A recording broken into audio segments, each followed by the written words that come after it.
Amados irmãos, a paz do Senhor. Louvamos ao Senhor porque estamos na casa dele mais uma vez.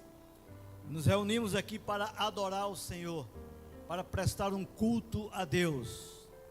Interessante que essa atitude de prestar um culto a Deus, inevitavelmente nós saímos abençoados. É uma coisa incrível quando a gente se aproxima de Deus para adorá-lo. Ele nos abençoa de maneira rica e poderosa. Eu gostaria de convidá-los a ficar de pé. Vamos iniciar o nosso momento de culto, orando, falando com Deus. Pai amado, bendito seja o teu nome, Senhor. Muito obrigado, ó Deus, porque tu possibilitastes a nós estar aqui hoje. E estamos aqui, Senhor, para te prestar um culto. Estamos alegres. Estamos aqui, Senhor, com vontade de te adorar. E queremos, ó Deus, te pedir que tu, pela tua graça, pela tua bondade, recebas, ó Deus, o nosso culto como agradável a ti. Perdoa, Senhor, qualquer falha nossa, qualquer coisa que porventura venha impedir a nossa adoração. Mas recebe, Senhor, e clamamos a tua bênção sobre as nossas vidas. A tua presença, Senhor, a tua voz, ó Deus, fala aos nossos corações nesta noite. E recebe, ó Deus, a nossa adoração, em nome de Jesus. Amados, abra a sua Bíblia no livro de Naum.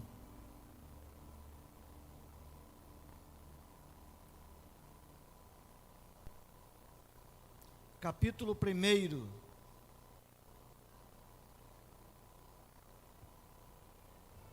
Naum, no capítulo 1. Nos fala sobre a ira, mas também sobre a misericórdia de Deus. Sentença contra Nínive, livro da visão de Naum, da cidade de Elcos. O Senhor é Deus zeloso e vingador. O Senhor é vingador e cheio de ira. O Senhor toma vingança contra os seus adversários e reserva indignação para os seus inimigos. O Senhor é tardio em irar-se, mas grande em poder, e jamais inocenta o culpado. O Senhor tem o seu caminho na tormenta e na tempestade, e as nuvens são a poeira dos seus pés. Repreende o mar, e ele seca, faz com que todos os rios fiquem secos. Bazã e o grande Carmelo desfalecem, e as flores do Líbano murcham. Os montes tremem diante dele, e as colinas se derretem. A terra se levanta diante dele, sim, o mundo e todos os seus moradores. Quem pode suportar a sua indignação? E quem subsistirá diante do furor da sua ira?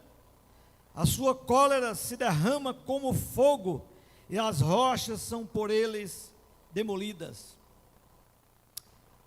O versículo 7 nos diz: o Senhor é bom, é fortaleza no dia da angústia, e conhece os que nele se refugiam. Mas com inundação transbordante acabará de uma vez com o lugar dessa cidade. Com trevas o Senhor perseguirá os seus inimigos. O que é que vocês estão planejando contra o Senhor? Ele mesmo os consumirá completamente. A angústia não se levantará duas vezes, porque ainda que eles se entrelacem como os espinhos e saturem de vinho como bêbados, serão inteiramente consumidos como a palha seca. De você, Nínive, saiu um que planeja o mal contra o Senhor, alguém que lhe aconselha a maldade. Assim diz o Senhor: por mais seguro que estejam, e por mais numerosos que eles sejam, ainda assim serão exterminados e passarão. Meu povo, embora eu o tenha afligido, não o afligirei mais. Quebrarei o jugo deles, que pesa sobre você, e romperei os laços que o prendem. Porém, contra você, a Síria, o Senhor deu ordem para que não haja posteridade, que leve o seu nome. O templo dos seus deuses exterminarei as imagens de esculturas e fundição. Farei a sua sepultura, porque você é desprezível. Eis sobre os montes os pés do que anuncia as boas novas, do que anuncia a paz. Celebre suas festas, ó Judá. Cumpra os seus votos, porque o ímpio não mais passará por você. Ele foi inteiramente exterminado. Meus amados, esse texto nos parece e nos fala de uma certa possível crueldade de Deus, mas não, nos fala da dureza de Deus contra os seus inimigos. No entanto, Ele livra o seu povo dos inimigos. Então eu pergunto, de que teremos medo? Quem se levantará contra nós? Que o Senhor não derrube, porque o Senhor nos ama. No versículo 7 diz que o Senhor é bom e é fortaleza no dia da angústia, e conhece aqueles que nele se refugia. E diz mais, que aqueles que anunciam as boas novas, aqueles que fazem a vontade do Senhor, aqueles que pregam o Evangelho, o Senhor diz, pode fazer festa, nenhum mal lhes acontecerá, nenhum povo lhes escravizará. Não é mundo, não é nada, não podemos ou não precisamos temer nada, pois tudo que se levantará contra nós, o Senhor derrubará. Amém? O Senhor é o nosso Deus, o Senhor é bom, o Senhor é fortaleza no dia da angústia. Louvado seja o seu nome. Vamos adorar ao Senhor.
Eu gostaria de, antes de ler esse texto, você curvasse a palavra do Senhor, o texto da palavra. Eu quero orar a Deus antes de ministrar esta palavra que Deus colocou no meu coração, reparti-la com você nesta noite, pedindo que o Espírito Santo do Senhor, Ele venha mexer conosco nesta noite. Ele venha nos mover para lugares mais altos. Que saiamos nós da periferia no que tange a vida espiritual. E que nós possamos, meus irmãos, viver novas experiências na presença do Senhor. Meu Deus e meu Pai, obrigado porque nós já fomos ministrados por Ti. O Senhor já nos falou de forma tão poderosa, tão clara. O nosso coração, meu Deus, está pronto para ouvir a Tua doce e preciosa voz, a Tua palavra. E a nossa oração, meu Deus, é que o Senhor não permita que sejamos, ó Deus, nestes momentos ainda, Senhor, levados a pensar em outras coisas. Não permita que a nossa mente e o nosso coração sejam cativados para outras direções, a não ser, meu Deus, cativados por Ti, a Tua presença, para que possamos, meu Senhor, nesta noite, mais uma vez, sermos aperfeiçoados, sermos ministrados de forma poderosa, e que nós, ó Deus, possamos voltar para as nossas casas, não da maneira, Senhor, que aqui estamos ou chegamos. E mesmo aqueles, meu Deus, que estão nos vendo e nos verão nas redes sociais, ao ouvir a Tua palavra sendo ministrada nesta noite, possam também, ó Deus, serem levadas ou levados a patamares maiores na Tua presença. É a oração que nós fazemos em nome de Jesus. Amém. Diga assim: Senhor Jesus, fale comigo. Amém? Agora, para Ele falar, você vai precisar se aquietar. Você vai precisar estar aqui plenamente, absoluto na presença dEle. Esqueçam tudo aquilo que você vai fazer depois dessa programação. Não permita que nada e ninguém tire a tua concentração. Permaneça com a palavra de Deus aberta. Então aproveita agora e abra na primeira Reis, primeiro livro dos Reis, o capítulo 21. A princípio leremos dos versículos de 1 a 7. No outro momento nós faremos algumas considerações nos versículos 8 a 16. Livro de 1 Reis, capítulo 21, a partir do versículo 1. Glória a Deus. Fica firme aí, meu irmão. Fica firme aí, minha irmã. Deus tem uma palavra para mudar o cenário da tua vida nesta noite. Está escrito assim: sucedeu depois disto o seguinte: Nabote, o Jezreelita, possuía uma vinha ao lado do palácio que Acabe, rei de Samaria, tinha em Jezreel. Disse Acabe a Nabote: dá-me a tua vinha, para que me sirva de horta, pois está perto, ao lado da minha casa. Dar-te-ei por ela outra melhor, ou, se for do teu agrado, dar-te-ei em dinheiro o que ela vale. Porém, Nabote disse a Acabe: guarda-me o Senhor de que eu dê a herança de meus pais. Livre-me, Senhor, de dar a herança dos meus pais. Então Acabe veio desgostoso e indignado para sua casa, por causa da palavra que Nabote, o jezreelita, lhe falara, quando disse: não te darei a herança de meus pais. E deitou-se na sua cama, voltou o rosto e não comeu pão. Porém, vindo Jezabel, sua mulher, ter com ele, lhe disse: que é isso que tens assim desgostoso o teu espírito e não comes pão? Ele lhe respondeu: porque falei a Nabote, o jezreelita, ele disse: dá-me a tua vinha por dinheiro, ou se te apraz, dar-te-ei outra em seu lugar. Porém, ele disse: não te darei a minha vinha. Então Jezabel, sua mulher, lhe disse: governas tu com efeito sobre Israel? Levanta-te, come, alegra-te o teu coração. Eu te darei a vinha de Nabote, o jezreelita. Irmãos, esse texto, ele precisa ser compreendido com um tema geral, subtemas, mas à luz de um contexto maior. O tema da nossa mensagem para a sua reflexão é: valorize o que Deus te confiou. Valorize o que Deus te confiou. É um texto de valorização. Texto este, meus irmãos, que nos remete para o caráter de um homem que ousou valorizar aquilo que herdou. Aliás, tudo que Deus nos dá é bênção.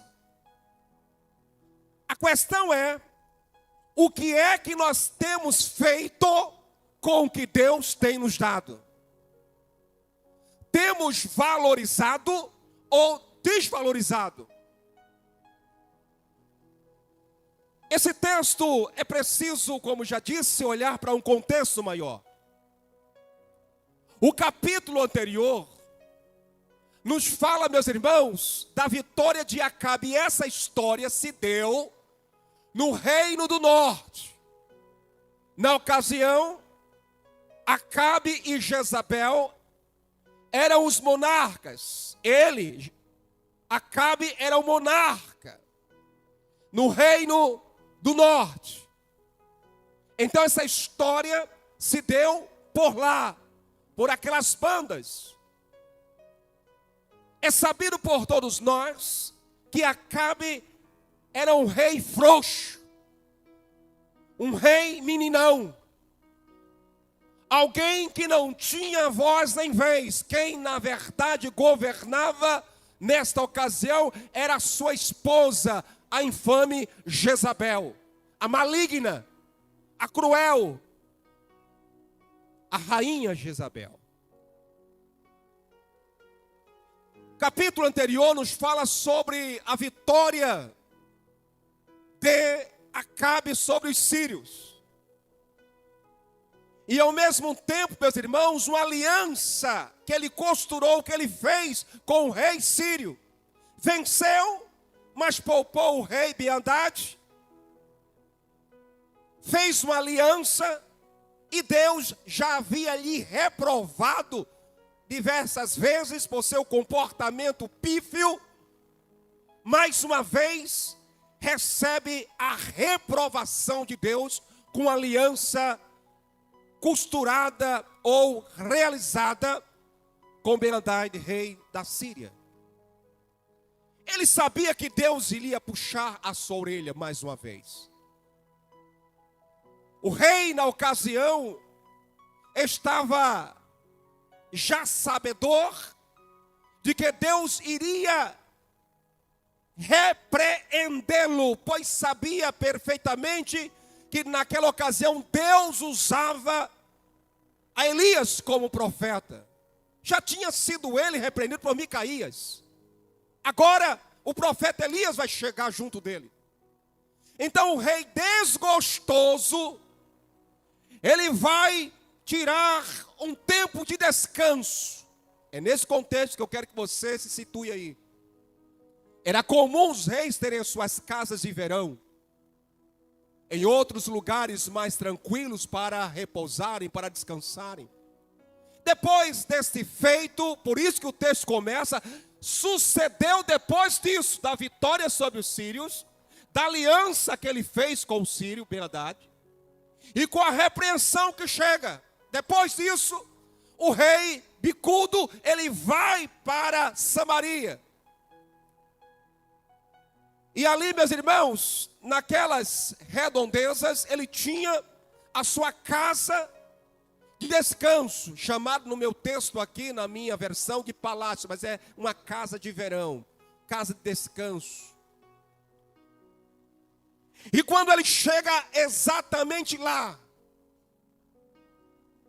acontece exatamente este episódio. Ele põe os olhos ou cobiça a vinha de Nabote. Nabote é um personagem não muito conhecido nas Escrituras. Tem pouquíssimas informações acerca dele.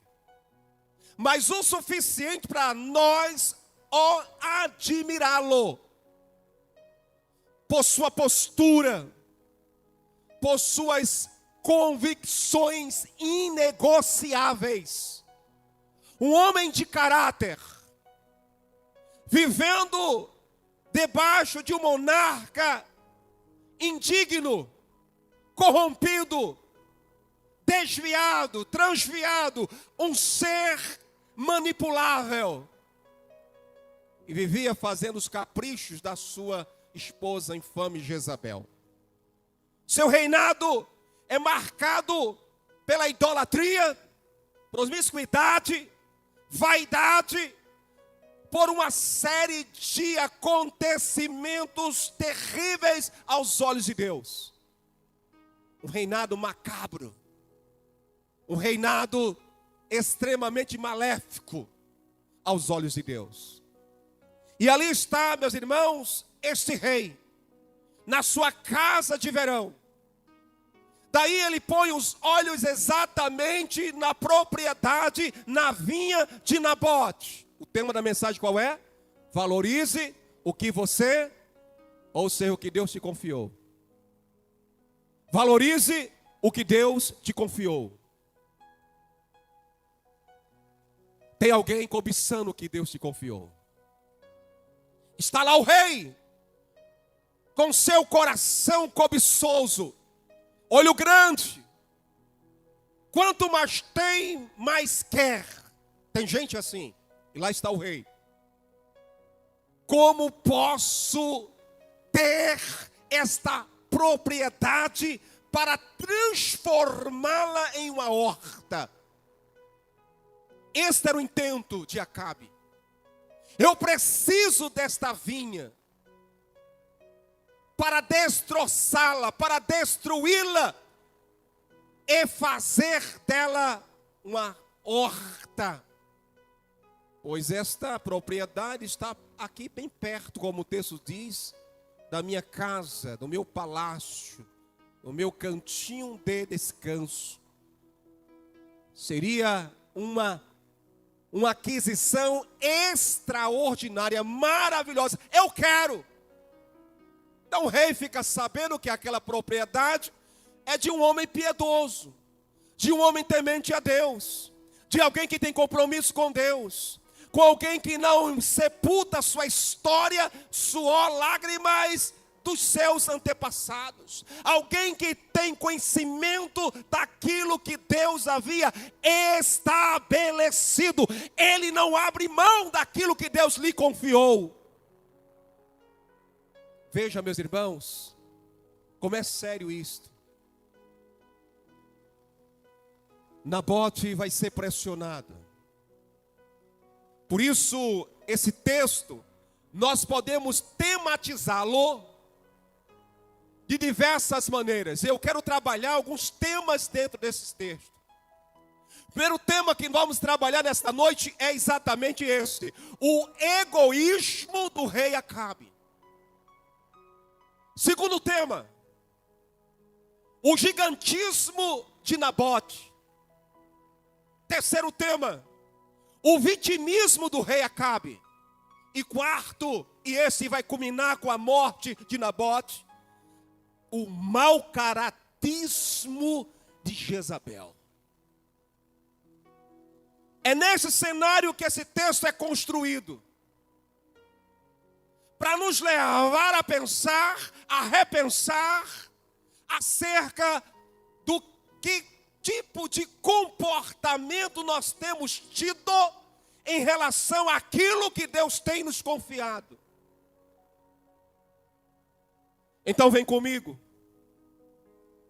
porque o primeiro tema é o egoísmo do rei Acabe. Egoísmo, meus irmãos, o egoísta só pensa em si mesmo.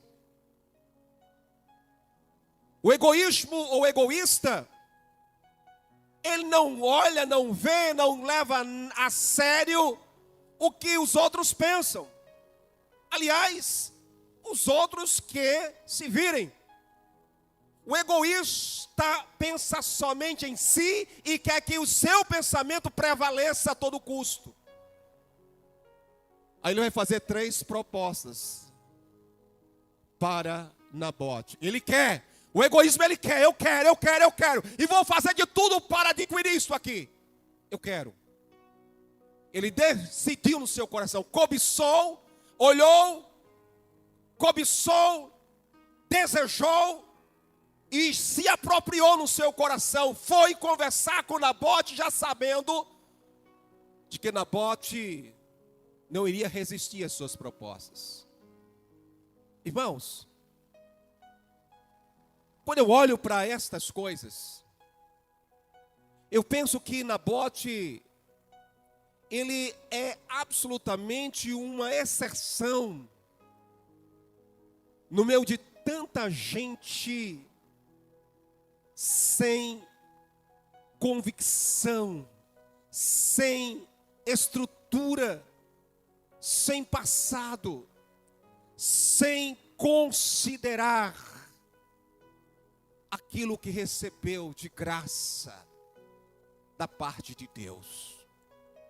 Ele é uma exceção, porque ele é um ser firme, convencido de que aquilo que ele recebeu era inegociável. Mas Acabe vai até ele.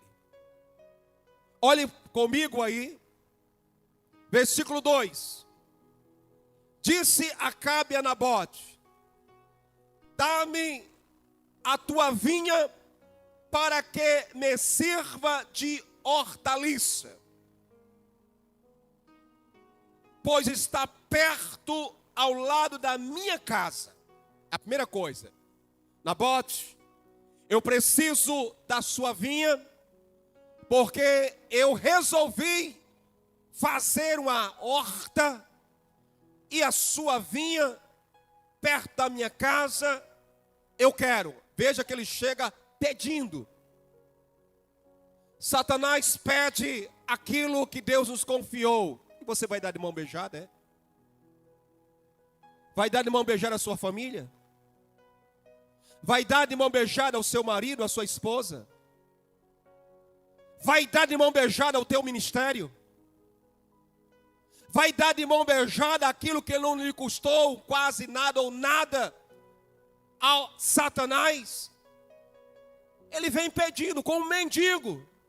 O egoísta é mendigo, ele não se toca, não toma semancol. Ele chega pedindo, dá-me a tua vinha para que eu a transforme ou a faça de hortaliça, ou uma horta. Quero plantar hortaliças nela.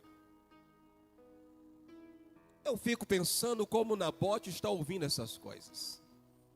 Eu estou diante do rei. Eu sei da fama do rei. Eu sei da fama da esposa do rei. E Nabote está ouvindo essa primeira proposta. Depois ele vai ousar, dizendo o seguinte: dar-te-ei por ela outra melhor. Opa! Ele tem outras vinhas, mas ele quer aquela. As outras, na sua visão, estão um pouco mais longe, mais distante. E ele despreza a vinha de Nabote, quando ele diz, eu tenho outras melhores. É tipo de Satanás, irmãos. Eu tenho coisas melhores para você. Essa aqui não se compara às que eu tenho outras melhores para você. Essa proposta tem tudo a ver com Satanás. Esta vinha não presta.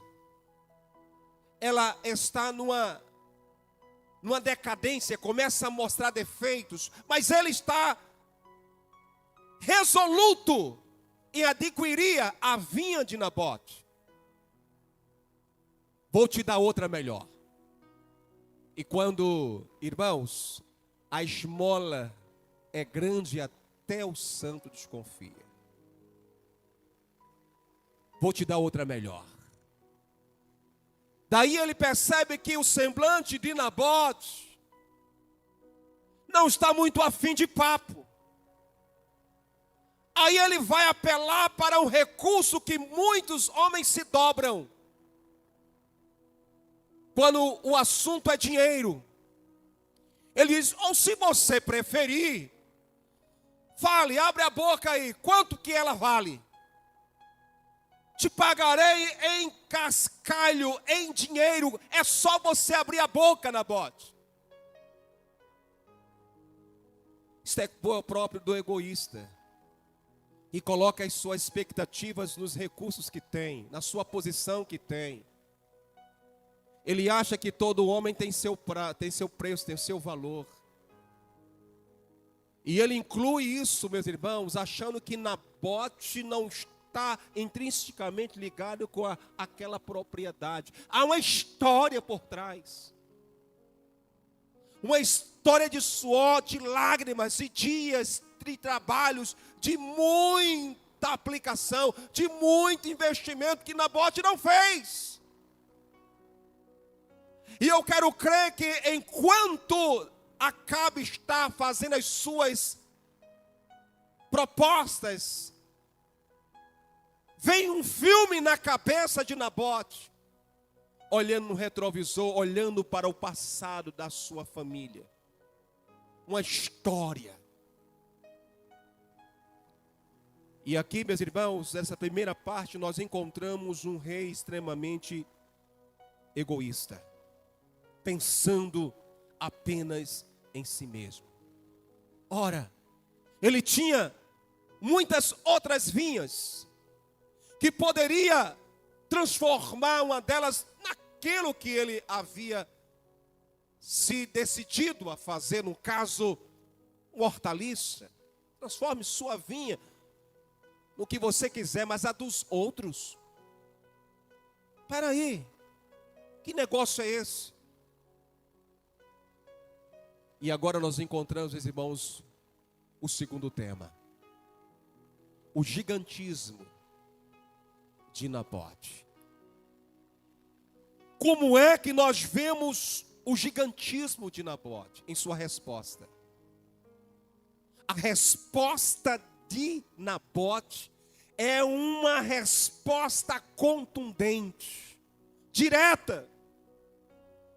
Outro dia eu estava olhando para esse texto e vi exatamente o que Jesus disse a Satanás no deserto, quando ele fez algumas propostas para o Cristo, no final dos 40 dias de jejum e oração.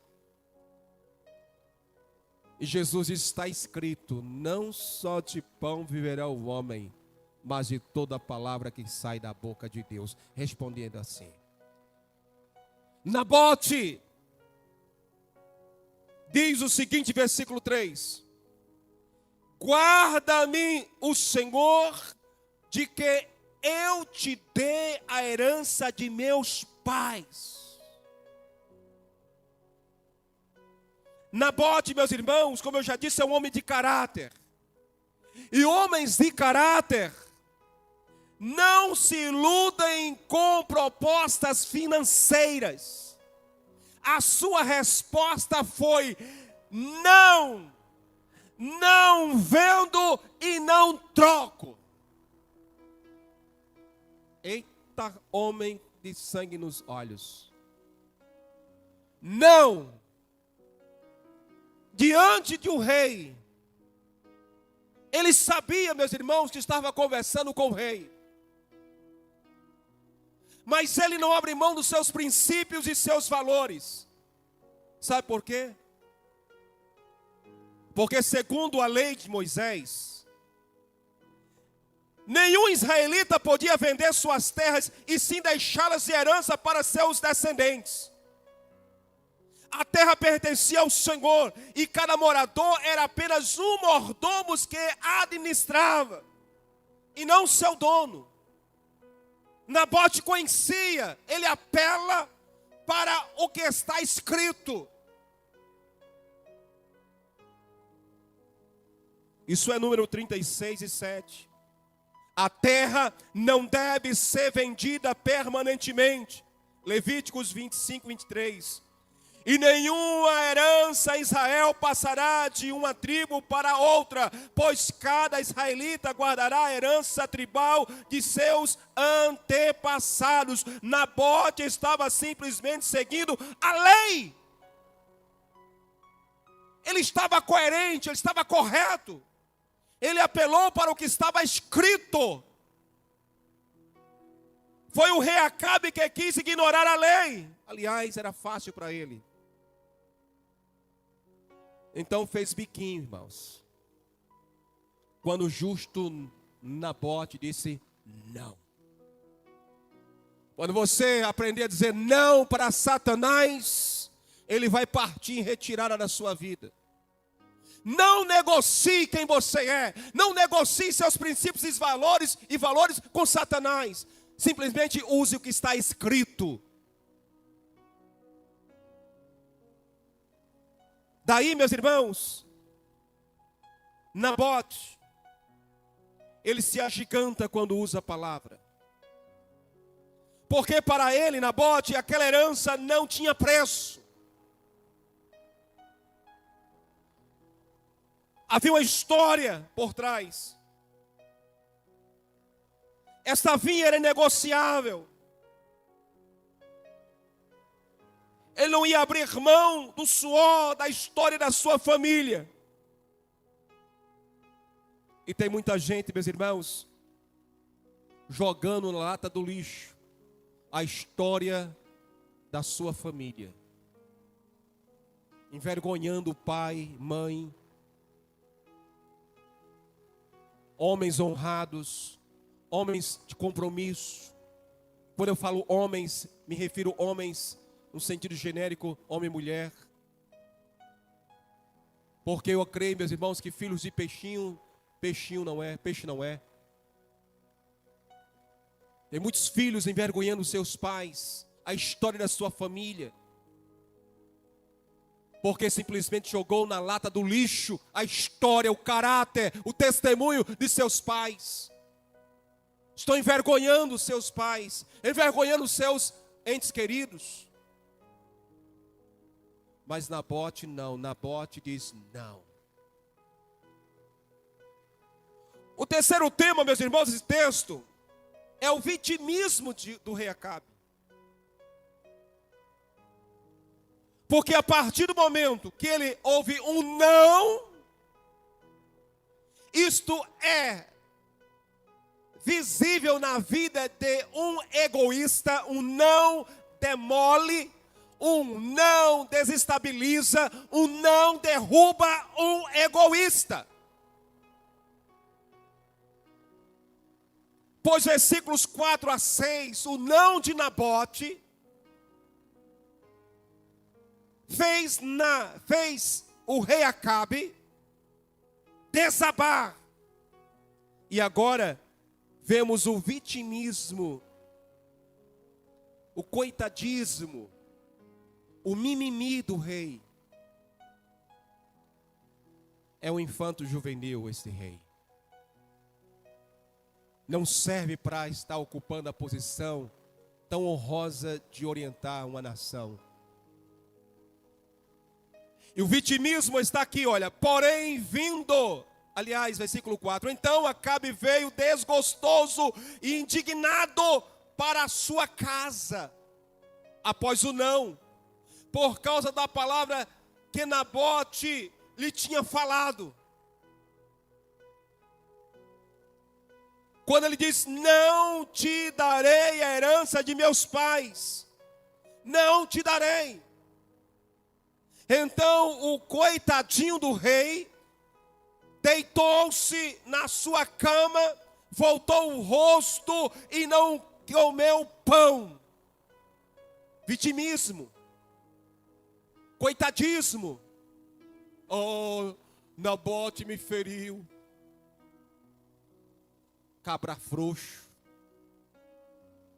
cabra que não tem estabilidade emocional. O egoísmo, meus irmãos, tem muito disso. Abre o quarto, se tranca lá e dá uma de coitadinho. Tem muitos filhos assim. Quando recebe um não, se tranca. Eu aconselho que os pais não deixem chave na porta dos seus filhos. Para quê? Porta fechada. Pega a chave dos quartos dos seus filhos e guarde-nas. Para quê? O que está acontecendo aí, meu camarada?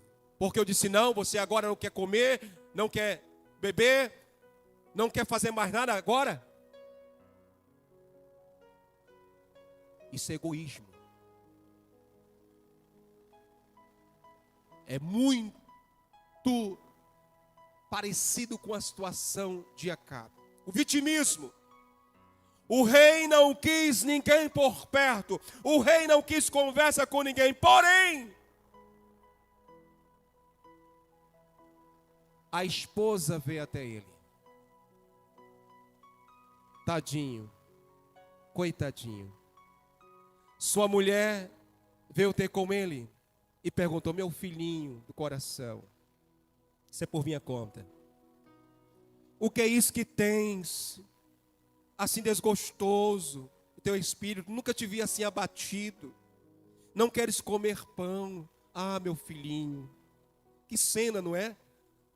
Daquela esposa que entra num quarto e encontra aquele maridão bicudo, chateado, aborrecido, porque não convenceu alguém de fazer a sua vontade.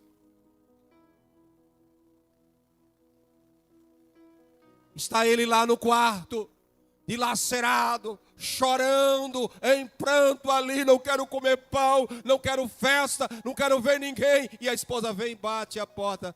Acabe com isso.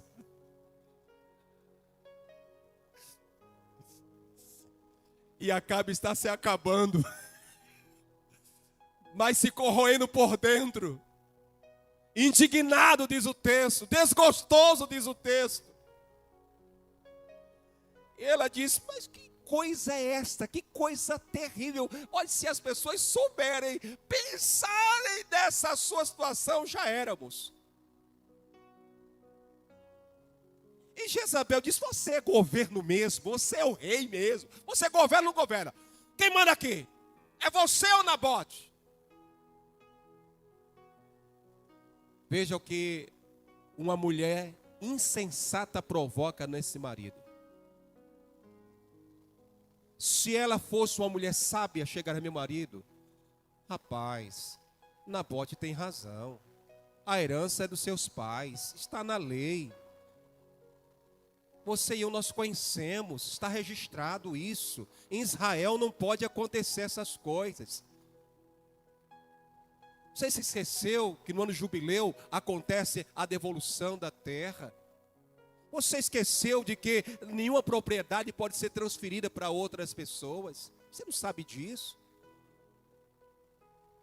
Mas ele disse: ô rei, você é ou não é? Aí a mulher insensata disse: meu marido, você é homem ou não é? Levanta a cabeça, rapaz. Use de autoridade. Vai lá, diz as coisas para aquele camarada. Bate no peito.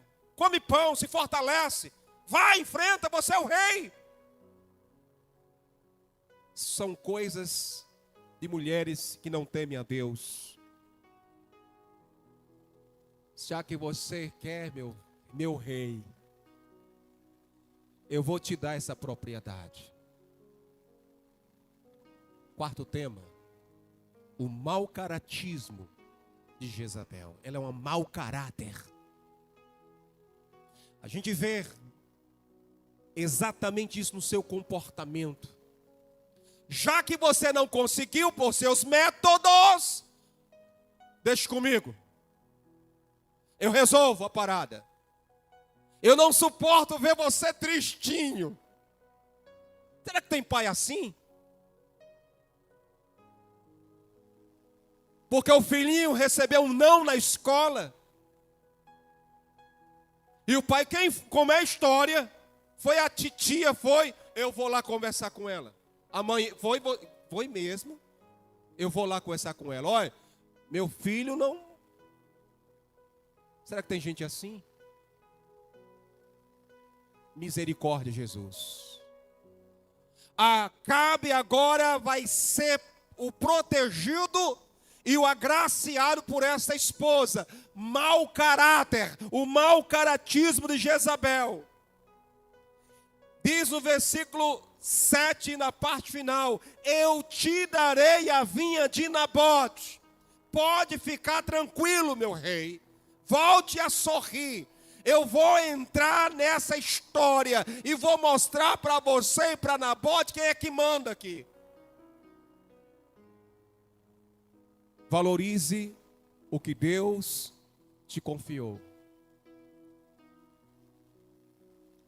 E a partir, meus irmãos, daí, dos versículos 8 a 16, nós vamos encontrar exatamente as armas que Jezabel vai utilizar para adquirir aquilo que Nabote preservava com unhas e dentes, até disposto, se possível, como vai acontecer, a morrer defendendo aquilo.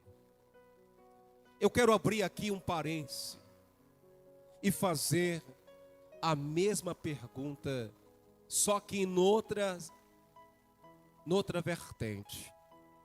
Você está disposto para defender aquilo que Deus te confiou? Você está disposta, você está disposto a dizer não, mesmo sabendo que o seu não vai trazer infortúnios sobre a tua vida? Ou você vai dizer sim para se livrar, quem sabe, da pena de morte, das consequências deste não?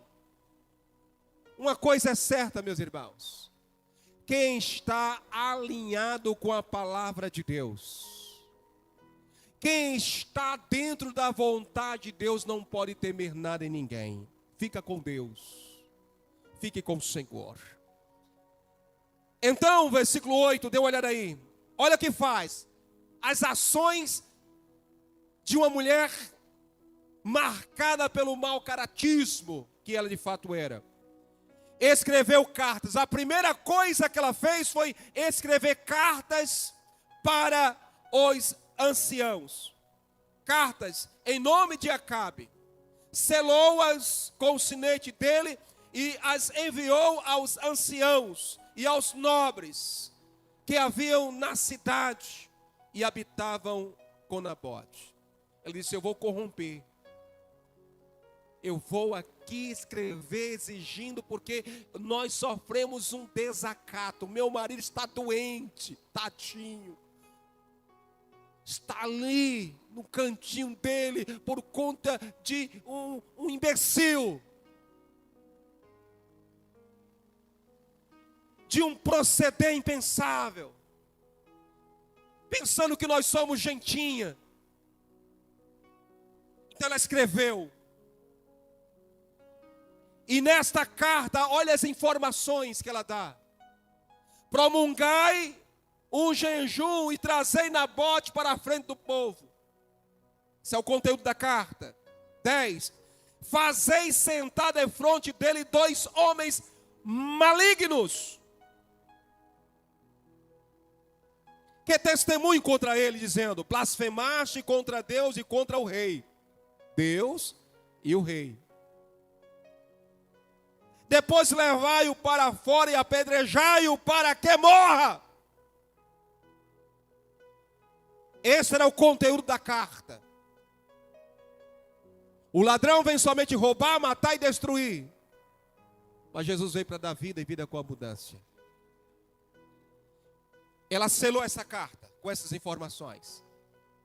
E que por certo chegaram nas mãos das pessoas endereçadas. Os homens da sua cidade, os anciãos e os nobres que nela habitavam, fizeram exatamente como Jezabel orientou. Contrataram 2 homens malignos que acusaram Nabote de blasfêmia contra Deus e o rei. Carta marcada. Talvez você esteja agora perguntando: e onde Deus está, pastor? Deus está exatamente no mesmo lugar, está vendo tudo. Por que Deus permite isso, pastor? Com gente verdadeira, com gente honesta. Por quê? Que Deus é este? Aguarde.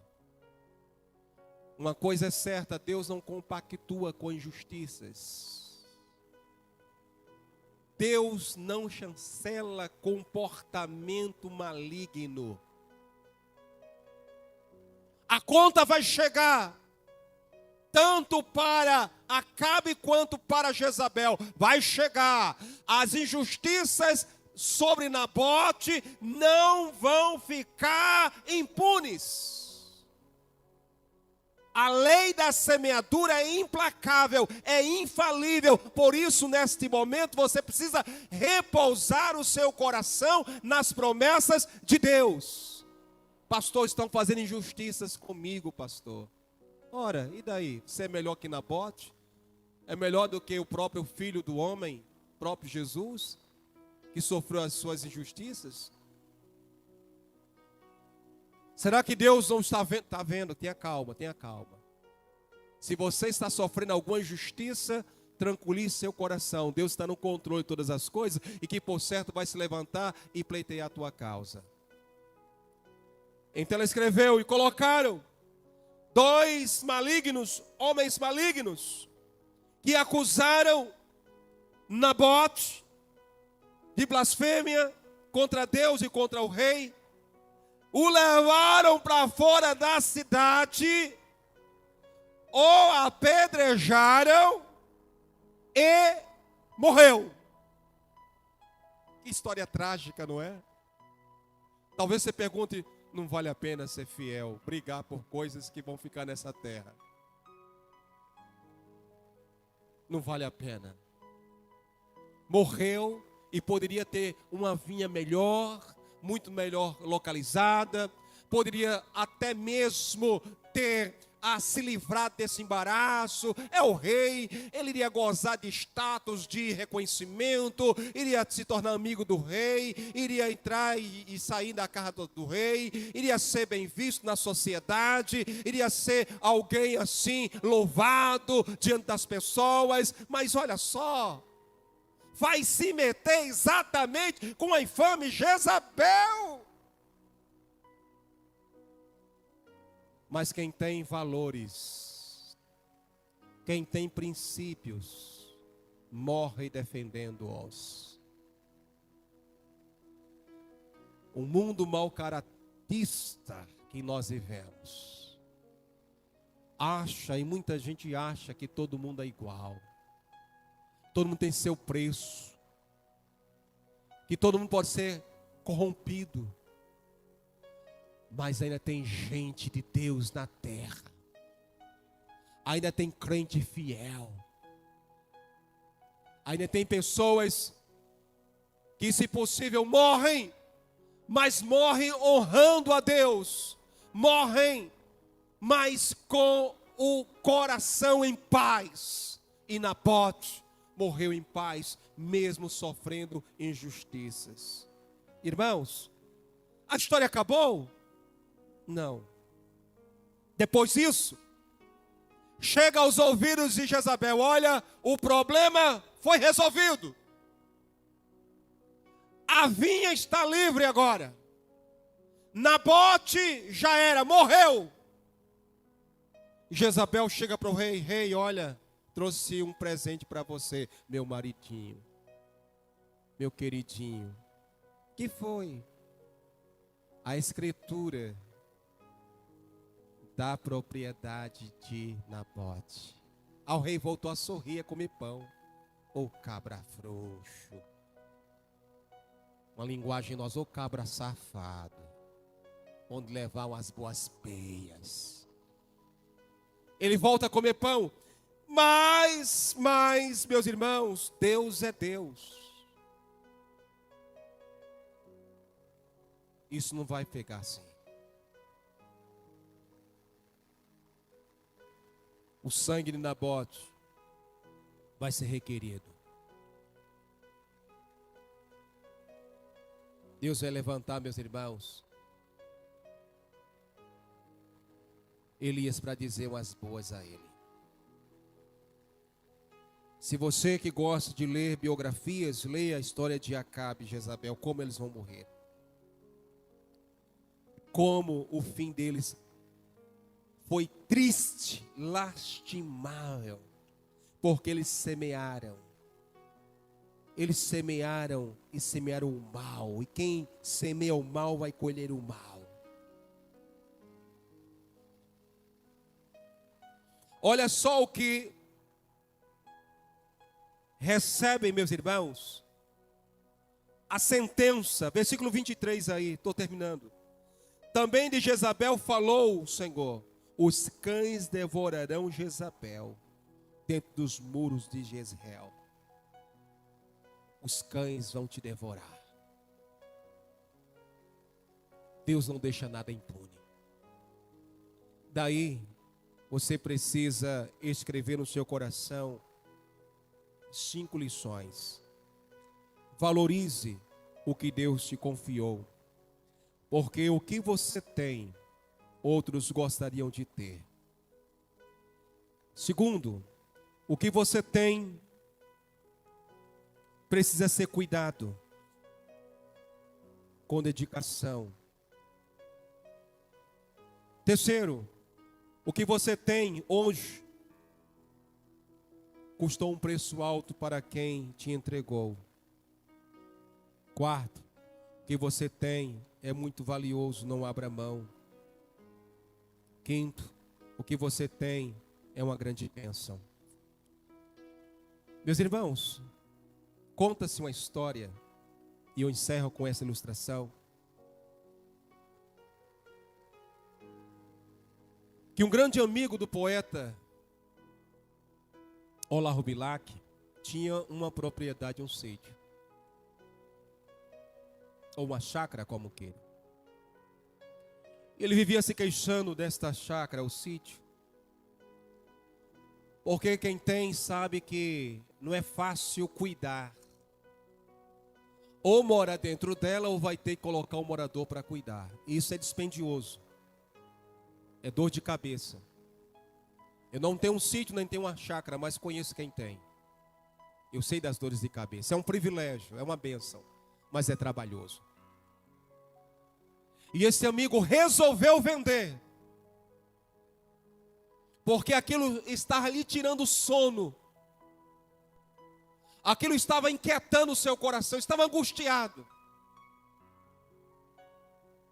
Além das despesas que não param de chegar.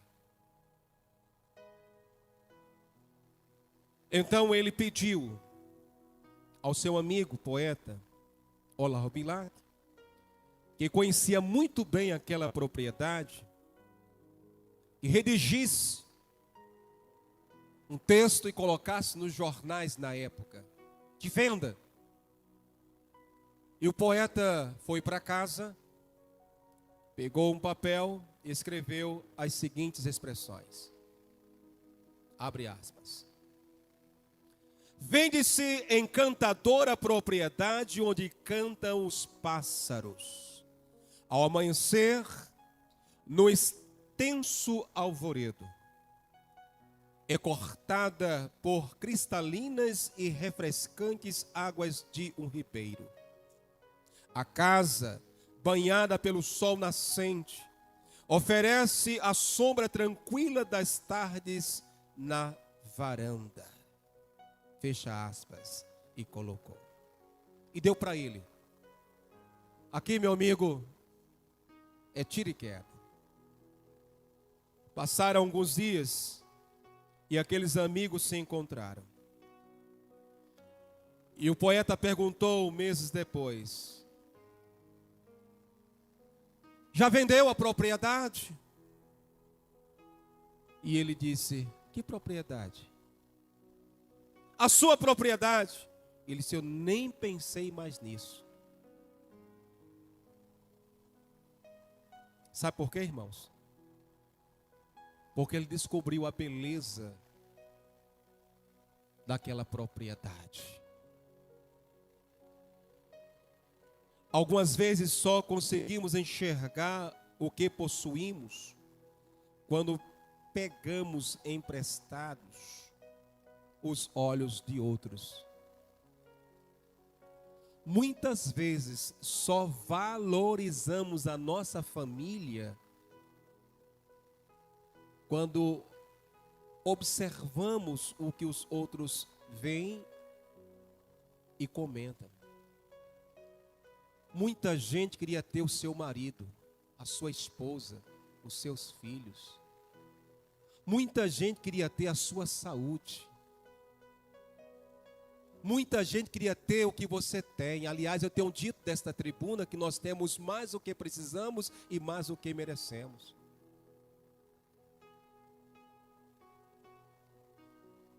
Ele não vendeu a propriedade.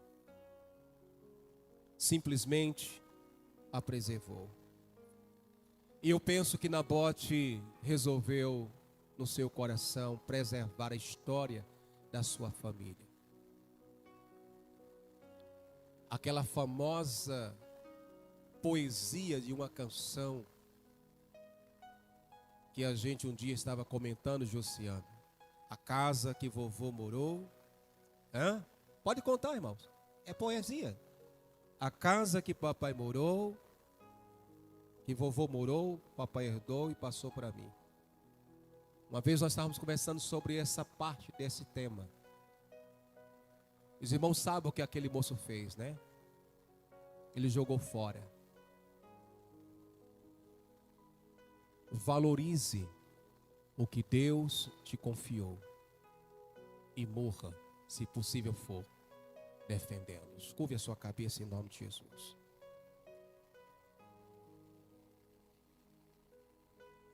Algumas pessoas só passam a valorizar também quando perdem. Quando perdem. Quando perdem. Não cheguem nesse ponto. Esta é uma noite para a gente agradecer o que Deus tem nos dado, a valorizar o que Deus tem nos dado, a dizer: Deus, eu te louvo, te bendigo, porque tu tens me agraciado. Valorize o que você tem. Agradeça a Deus. Tem muita gente cobiçando o que você tem, mas está amarrado no nome de Jesus. E o que Deus te deu, pronto, é teu. Para você gerir, para você administrar. Então, guarde o que tens. Guarde o que tens. Preserve o que tens. Cuide do que você tem. Porque um dia vamos dar contas daquilo que Deus nos confiou. Somos mordomos. Faça isto. Faça isto. Honre o nome do Senhor. E mesmo que as injustiças surjam no seu caminho, Deus é o Deus justo e fiel, que vai pelejar as tuas pelejas. E se hoje estamos nós falando de Nabote, é porque ele contrariou a máxima de que é possível não resistir às investidas dos poderosos, mas ele contraria isto. Ele rompe com isso. Pagou um preço alto, é verdade, mas nós vamos encontrar Nabote no céu.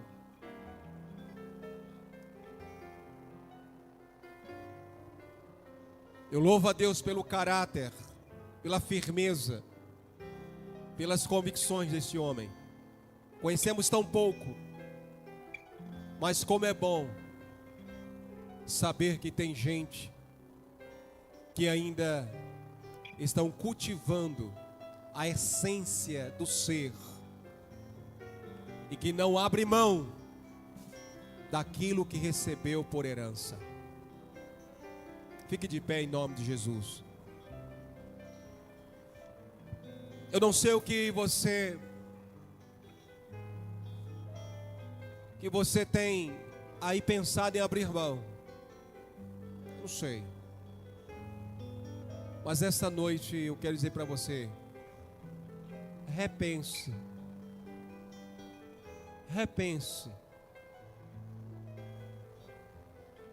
Repense direitinho. Comece a ver o que os outros não veem. Acabe viu a possibilidade de fazer uma horta na propriedade de Nabote. E Nabote está dizendo: vinha é vinho, meu vinhedo aqui veio de gerações, um legado foi recebido, e eu não vou abrir mão desta herança. Vou glorificar e exaltar o nome do Senhor. Pai, nesta hora, meu Deus, nós estamos à tua presença, rogando que o Senhor, meu Deus amado, nos ajude a sermos mais firmes, mais convictos, mais decisivos, resolutos, no que tange, ó Deus, a princípios e valores. Que não abramos mão, que nós não negociemos o sagrado, ó Deus, por conta das vantagens temporais deste mundo. Mas que nós, meu Deus, nos mantenhamos firmes e fortes, sabedores de que a bênção de Deus, ela não tem preço. Ela não tem, meu Deus, que sofrer ataques dessa natureza e nós abrirmos mão da mesma. Ajude-nos, meu Deus, a valorizar aquilo que temos recebido da tua parte. A enxergarmos, ó Deus, com os olhos, ó Deus bendito, da gratidão ao Senhor. E que a valorização seja uma marca em cada um de nós. Pedimos, meu Deus, que saiamos desse lugar, Pai, refletindo naquilo que nós ouvimos e dispostos, ó Deus, a mudar o que precisa ser mudado, a preservar aquilo que precisa ser preservado e a viver na tua dependência, até que, se for possível, morrer por aquilo que é sagrado, mas não abramos mão, Senhor, daquilo que o Senhor nos deu. Seja conosco, Senhor. Nos ajude nesta noite a sermos mais fiéis ao Senhor. Para o louvor da tua glória, nós oramos em o nome de Jesus. Amém. Que a graça do nosso Senhor e Salvador Cristo Jesus, o grande amor de Deus, o nosso Pai, a comunhão e as consolações do Espírito Santo sejam conosco, hoje e para todo sempre. Amém. Vamos em paz, em nome de Jesus.